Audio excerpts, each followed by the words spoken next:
Welcome to our second Friday wrap-up, taking a look back at the happenings and current events of the week and how it relates to your safety and personal security. You know, it's been another week full of headlines of violence, attacks on police, subways, and other places. And I was watching a cable news network this week and heard one of the commentators talking about, hey, this is untenable, that you can't, everywhere you go, always be watching out all the time and looking out for an attack. Well, I'm not sure about that, so let's talk about it. You know, I spent a career serving in combat zones and uncertain environments. So I expected trouble. I looked for trouble. I was trained to watch for trouble and react in an appropriate manner.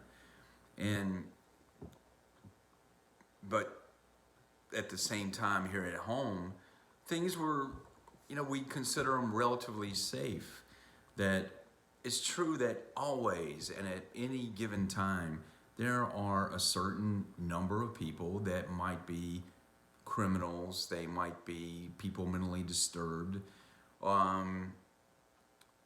you might be just angry, volatile people, and yeah, there are a few just purely evil people that were in our society, and occasionally they, you know, found victims or people encountered them with, you know, negative results.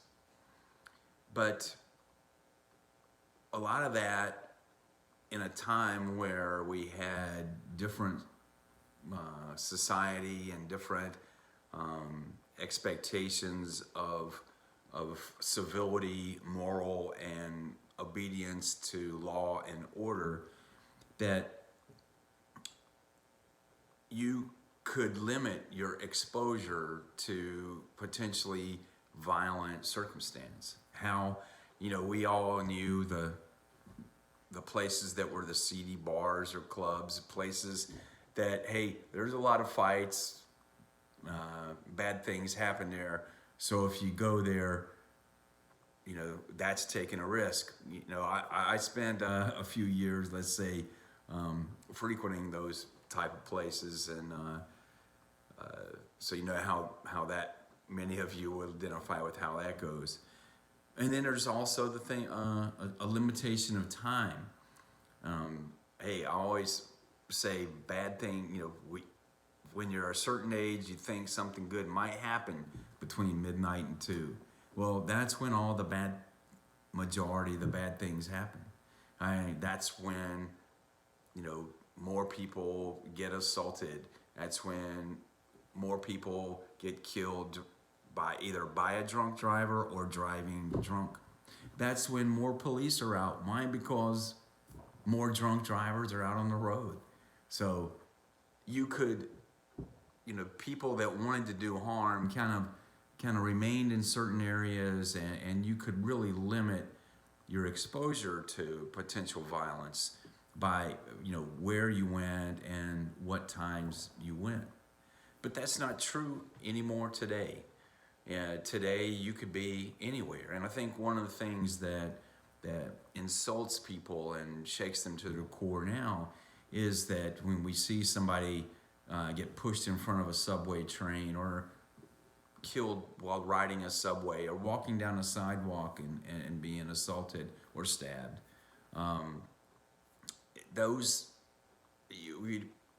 we don't see how that could happen, and it shakes us to our core. But so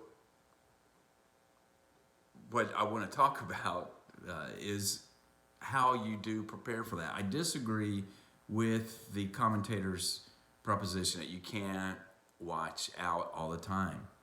And when I say all the time, it's true 100% of the time. All the hours I'm awake, it's bad for me to stay on alert all the time. I've had to do that in war zones, in combat, or in high threat places undercover where, you know, any second you are either expecting a terror attack or perhaps being caught by the host nation doing your what you were there to do. So you can't stay on full alert all the time. But there is the thing that's called situational awareness. I know you've all heard of situational awareness, but what is it? So I like to picture it as a bubble around you, and it's your bubble of situational awareness.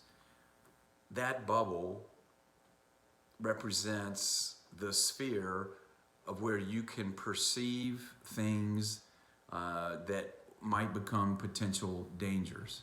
You might see somebody in a distance suddenly moving towards you quickly. You might see a sudden movement. You might, and it might be something closer, but that sphere is where your senses and your natural protections that God gave you take place. It's where within that sphere of where I can perceive a threat. After I perceive it, my mind has to process it, and then my brain tells my body how to react. And we'll save that for another time to talk about how that actually works. But that is your sphere or bubble of situational awareness. Now, you can make that bubble grow or shrink. And for example, I always use, if you're distracted looking at your cell phone, your bubble just really shrank a lot. But you can be on full alert and watching around you, and you extend your bubble. So, I want you to be aware that it can grow or you can shrink it in. And times like when I see these videos of the attacks on television, I see somebody walking down a sidewalk and hey, they're not paying attention to their surroundings. It's true, before you might have thought walking down a sidewalk during daylight was perfectly safe. That's not true anymore. Now you have to think that's not a place where I'm perfectly safe. So that means that it's time to put away the cell phone. That means it's time to take the earbuds out. That means that it's time to remove a hoodie or something if it's really restricting my vision, because I want my peripheral vision to get warning if a threat is approaching. So the victims are often picked because it's the person paying least attention. The people pushed in front of subways are the people that aren't paying attention. And you think after a few of these that if you're going to move close to the track, that you'd be watching your surroundings and not staring straight ahead back to everyone else or looking down at a phone. So it is important to realize that your situational awareness can be greater, it can be less, or it can be essentially non-existent. And I'm not saying that you have to be on high alert all the time.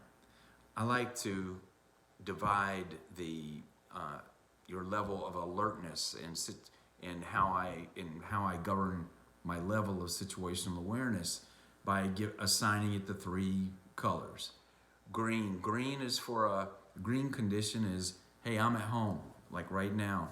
I can relax. I have locks on my door. I'm fairly sure, unless somebody comes trying to kick in a door, that I can be relaxed and have a high degree of certainty that I'm gonna be safe. Condition yellow is the next level. Condition yellow would be, okay, I'm not going to my grocery store a few miles away. I'm going to somewhere more unknown. Let's say I live in the Northern Virginia area. I'm going to a different neighborhood, or I'm going to go down to DC for something. So now I'm on condition yellow. That means while I'm in condition green, hey, I can watch TV, I can be distracted, I can have a few drinks, I can look at electronic devices. When I go somewhere where I need to be in condition yellow, then, if I'm out on the sidewalk, I need to be free of distractions. I need to be focused on my surroundings. I need to be able to perceive those emerging threats as soon as possible to give me more options on how to deal with them. If I see something soon enough, I can vary my route, detour, turn around, call a cop, yell at somebody, or, there's a variety of options I can take. But the point is, the earlier I perceive a threat or potential threat as it unfolds, the more options I have to respond. And especially if I have family or other people with me that don't have my same training and capability, particularly younger kids, I really want that extra time because I can gather my family, my group, and move to somewhere else and move us out of the potential threat zone in most cases. So that's condition yellow. Now, condition red is like, okay, I've perceived the threat. I'm on a sidewalk late at night in an area of town I'm not certain, or I went on a detour in my car and wound up in a section of town where is known for high crime, violence, and a lot of people on the streets. Or, when you're in condition red means that you have either perceived a potential threat, may not be certain yet, but it's a potential threat, or you are under threat, or there's a very high chance of something happening. When you go into a war zone or you're on a combat mission, going into that village the first time, you're in condition red. When if there's, I'm in a bar or something like that and there's been a shooting or stabbing, which, hey, I've been present when that's happened, now I'm on condition red. If I hear a gunshot or other loud noise, I'm on condition red. And there's other things that do trigger me and send me in condition red.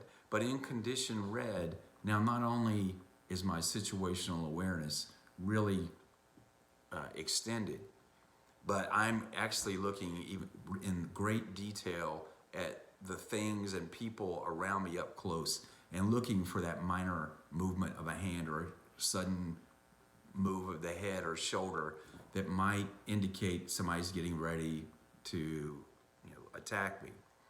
So, and it's the same when I'm in condition red. I might, if I have things in my hand, I'm moving them to somewhere so that my hands are ready to defend. Gently lower my center of gravity so that I'm ready to move quickly if I need to either attack, counterattack, or get the hell out of the way. So that's condition red, and that's when I am fully expecting some sort of violence or very high probability. So again, we have green, fully relaxed, yellow, more elevated, potentials there for something to happen, and red. So you don't have to burn yourself out. If you've ever been in a war zone or undercover for long periods of time, you get burnt out if you stay in yellow and red for too long. And so we need condition green. let's bring it back to how it affects us today. When you're out on that sidewalk, you're in condition yellow. If you're at a subway platform, you're in condition yellow. If people start crowding you, or you see somebody that seems to be paying extra attention to you or maneuvering towards you, you're in condition red. We can talk later about it. There's a lot of different things you can do in the various conditions to deter, mitigate, or avoid threats, or overcome them if you have to. And we can talk about those later. But the biggest thing, again, going back to these people in videos, is their lack of situational awareness.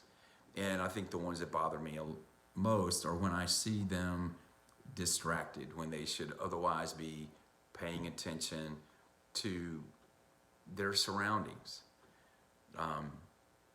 I think that, or lack of focus. They realize something's going on, but they're not focused. So to me, distractions and lack of focus is sort of like putting your head in the sand. So you have no idea what's going on around you. And to be honest, I equate putting your head in the sand when you're in, especially in condition yellow or red. That's just like putting your head somewhere else. It's not the sand, but where the sun does not shine either. So don't be that person. Well, these are some of the observations that I've had over looking at videos and watching the news over the last week about these random acts of violence. Hey, later on we'll talk about, here's how you can get close to where the subway is going to stop, so you can get in and get a place and get in without getting hurt. So there are techniques that we'll go over in future Friday wrap-ups. But for this week, again, I'm Gary, and this has been another Friday wrap-up. Thanks for joining me.